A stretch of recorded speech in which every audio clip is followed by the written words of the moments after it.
Hi, I'm Al Camoli from Epic Plastics. Today, we're here with Jamie of Gomez Landscape and Irrigation, and we're here to show you the 4 easy steps necessary to get a great professional-looking Bendaboard edging installation. Dig down or create a clean trench about 6 inches back from the front edge of your design. The trench will also have to be about 1 inch deeper than the desired Bendaboard surface exposure.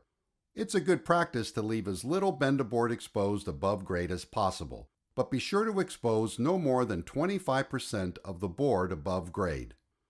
Bendaboard is extremely flexible and will accommodate a tight bend without worrying about cutting the board. Now get your first length of Bendaboard and start by laying it into the trench.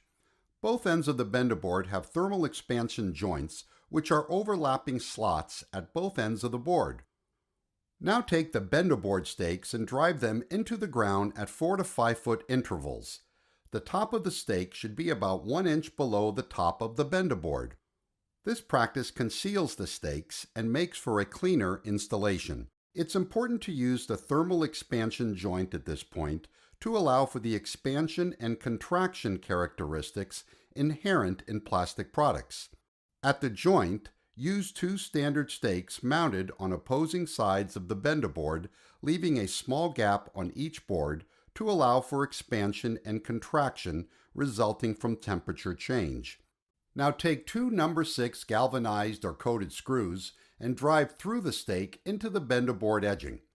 The screws will hold the board firmly in place, which will be reinforced later with backfilling and soil compacting.